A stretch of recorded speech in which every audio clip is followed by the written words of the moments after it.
June 1945. The Varia.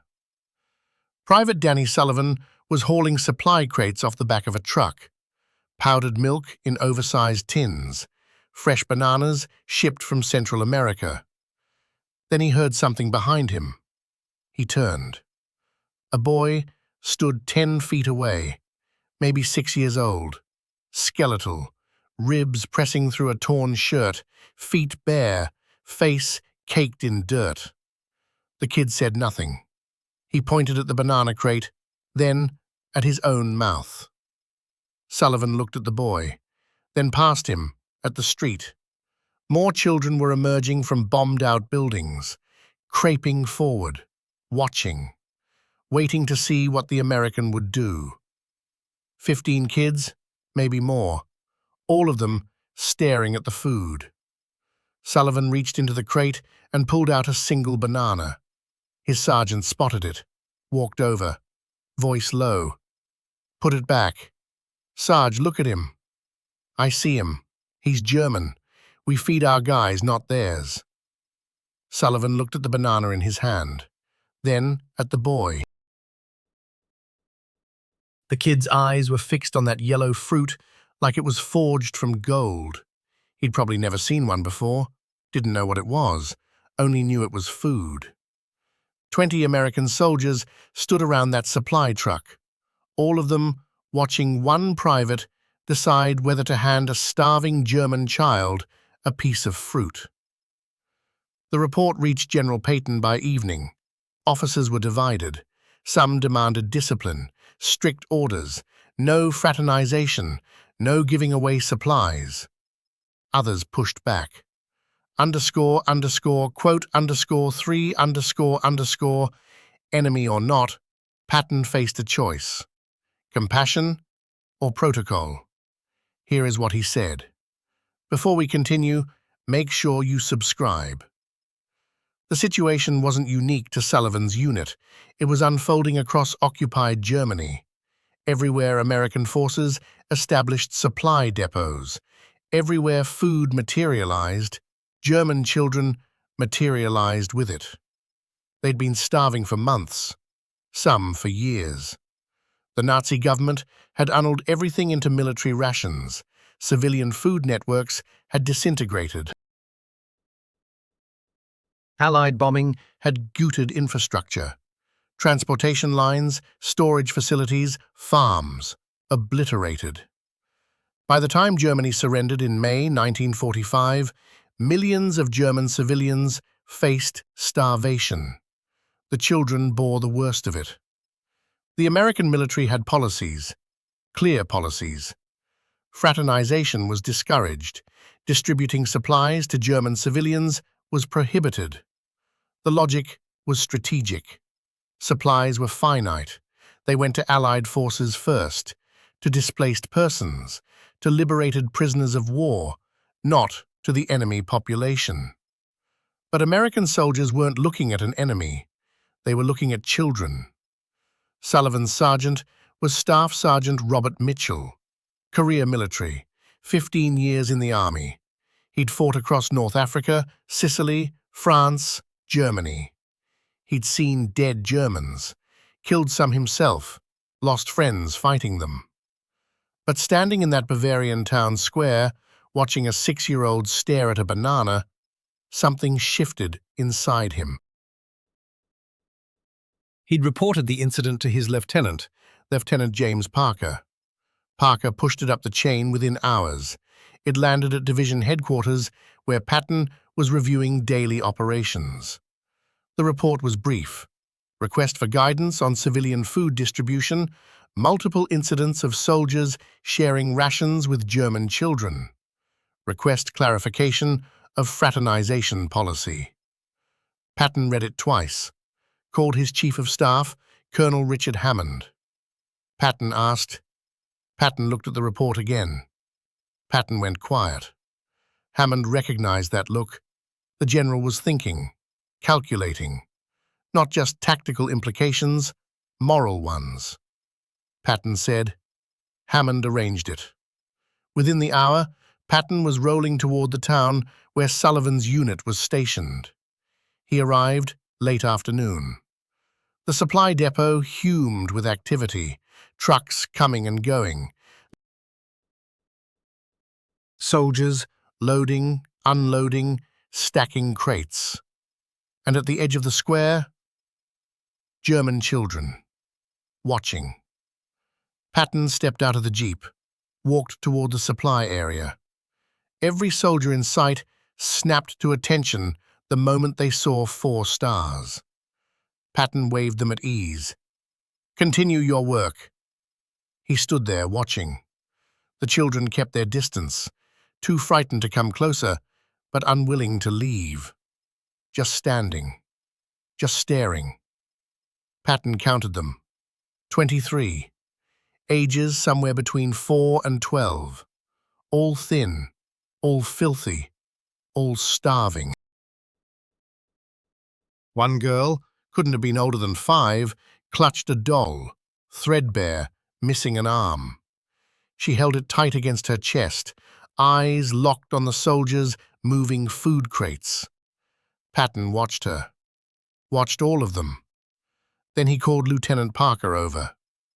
Quote 14, quote 15, quote 16, quote 17.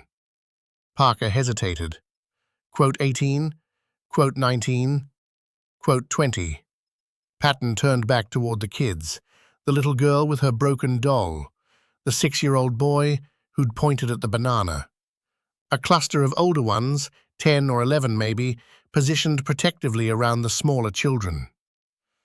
"Tell me about supplies," Patton said. "What do we have?"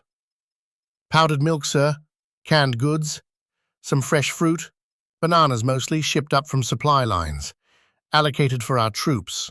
Field rations. Hospital supplies." "Do we have surplus?" Parker thought about it. "We're well stocked, sir. Shipments have been consistent. We're not running short." Patton went quiet, thinking. Then he said something Parker didn't expect. Quote _26 quote. "They found Sullivan, brought him before the general. He was terrified, certain he was about to face a court-martial." Patton looked at him. Sullivan didn't know how to answer. "Sir, he was just a kid. Looked like my little brother back home. I just couldn't stand there and leave him like that." "Your sergeant told you to put it back?" "Yes, sir." "But you gave it to him anyway?" Sullivan stared at the ground. "Yes, sir." Patton studied him, then looked back at the children. "What happened after you gave it to him?" Sullivan glanced up. "Sir?" "The boy. What did he do?" "He didn't eat it right away, sir. He broke it in half. Gave the other piece to a little girl beside him, his sister, I think. Then they ate it. Slowly. Like they were trying to make it last." Paton's jaw tightened. Not anger, something else entirely. He turned to face the assembled soldiers, officers, NCOs, enlisted men, all watching. Quote 39. Quote, he said. Quote 40. Quote, within minutes, more than 100 American soldiers stood in formation, waiting. Patton positioned himself in front of them. Quote 41, he began. Quote 42. He paused. Quote 43. His gaze moved to the children, still lingering at the edge of the square. Silence from the ranks. He turned back to his men. His eyes found Staff Sergeant Mitchell. Mitchell nodded. Patton looked at Sullivan. Patton walked to the supply truck, picked up a crate of banners himself, carried it to where the children stood watching, set it down, stepped back. The children stared at him, uncertain, frightened of the 4-star general towering above them. Patton knelt, brought himself to their eye level. He said in rough German. The little girl clutching the doll moved first, slow, cautious steps. She picked up a banana, looked at Patton. He nodded. Then the rest came forward, carefully, respectfully, each one taking a single piece of fruit. Some took two, for a sibling who couldn't walk, for a parent waiting in the ruble. Within minutes, the crate was empty. The children scattered, running back toward bombed-out buildings, toward makeshift shelters, toward whatever wreckage they called home. Paton stood there, watched them disappear. Colonel Hammond had arrived, had witnessed the whole scene. The other commanders won't like this. There'll be complaints about resources, about precedent. Let them complain, Paton said. I'll handle it. The order spread fast through Third Army units, through the occupied zones. American soldiers now had permission to do what many had wanted to do all along: feed the children. It wasn't unlimited. Supplies were still rationed, priorities still existed.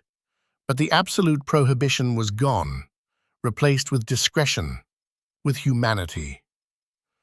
Over the following weeks, thousands of German children received food from American soldiers: milk, bananas, chocolate, bread, small gestures. But to children who had known nothing except hunger, they were everything. Private Sullivan continued his supply duties.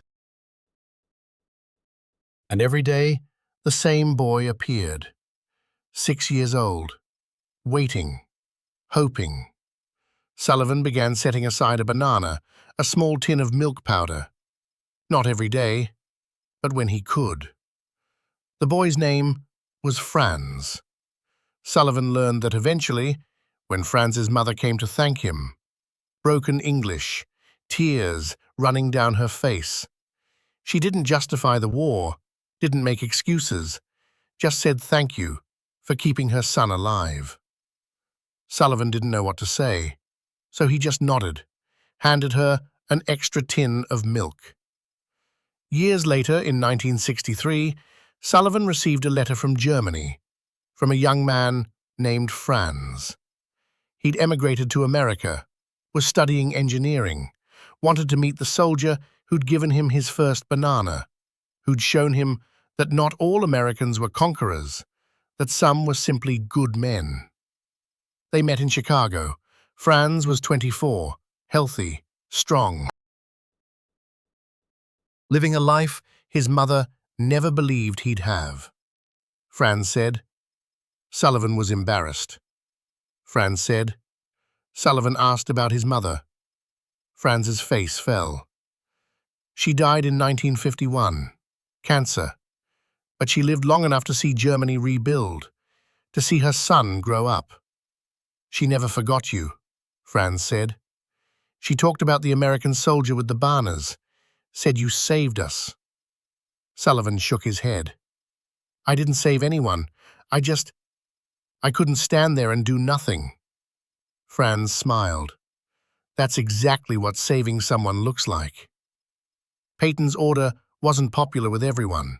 Some officers complained about resource allocation, about dangerous precedents, about being too soft on the enemy. But Paton didn't waver.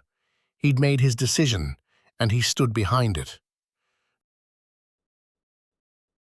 In a letter to his wife, written 1 week after the incident, he wrote, I saw children today who reminded me of our grandchildren, starving, helpless, caught in a war they didn't start. Some say we shouldn't help them, that they're German, that they're the enemy, but I can't see it that way. A hungry child is just a hungry child, and if we have food and we refuse to share it, then we're no better than the regime we just defeated. The policy remained in effect throughout the occupation. German children received food from American forces, not as charity, as humanity. And years later, when those children grew up, many of them remembered the American soldiers who shared their rations, who treated them with dignity, who showed them that even in defeat, there was hope. What would you do if you saw a starving child from a country you'd just been at war with? Would you share your food or follow the rules? Let us know in the comments below. And if you want more stories,